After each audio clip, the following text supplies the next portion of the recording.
Pulling the root out was a really specific word in Aramaic. It was shbuk. It's to remove the root of my suffering. And it was translated as forgive. We think forgiving means what? Pardon you, which comes from the Latin, pardon. I let you off the hook because you did that hard, awful thing. Yeah, you know who I'm looking at. But I'm spiritual, so I'm letting you off the hook. No, don't be smirking and smiling, because I am spiritual, so I've already forgiven you. It's removed completely. It's not even in my system anymore. I'm not going to think about it or talk about it. I'm going to walk on without that because I've already forgiven that. I've already forgiven your wrong. No, seriously, I did. It's been like 60 seconds since I did it, and there's not even a slight residue of it now. That's all crap. Everything that's held up by religion as forgive is bull.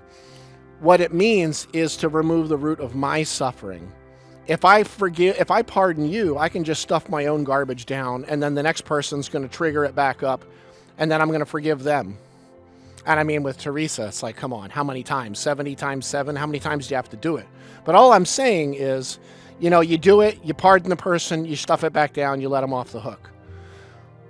Yet, in the words of Dr. Michael Rice, I'm going to invoke him again, if something's happened to you 87 different times with 42 different people, who's the only person who was there every single time? So maybe you have something to do with it. They don't cause what you feel. How do you know they're not causing what you feel? Here's the self-test. It's pretty simple. Who's feeling it? People say, no, it caused, or whatever. Here's a tough lesson. This is a tough one. I work with a lot of people who have lost children, or children who have been kidnapped, possibly even sold into slavery, trafficked. Because people seem to send them to me because nobody else seems to know what to do with them. And everybody just wants to talk them into submission. But what's intriguing is getting to the place where, and it's a hard place to get because people think that it means that we don't love them. If we can acknowledge that their death is not why we're suffering. It's a hard place to get to. It's really hard.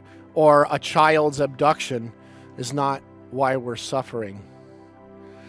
I can't imagine anything worse than the loss of a child, or I would say even worse, a non-finalized loss of a child, where you don't even know what happened, if they're alive, what the details are.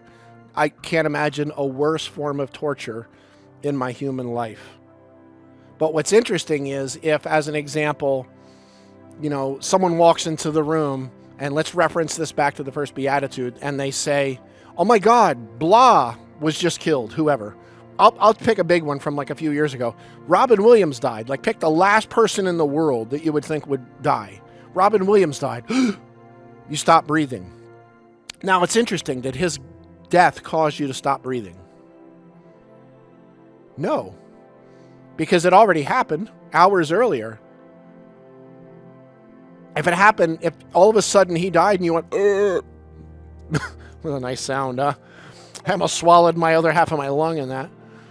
But if that happened then maybe there could be some truth in it. But no, it's the knowledge of it. And what happens is it triggers up all of the trauma, all of the stuff that's already in your system. Now, mourning, ovule, is allowing yourself to be okay with whatever's voicing, no matter horrid and horrible that it is.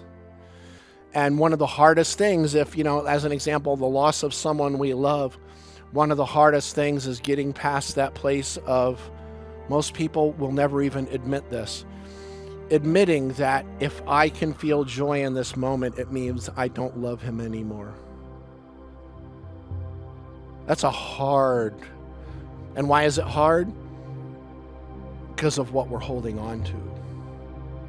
So obule is really a form of forgiveness in that literally, if I take something and just drop it on the ground, that's what shabuk means, and then walk away from it.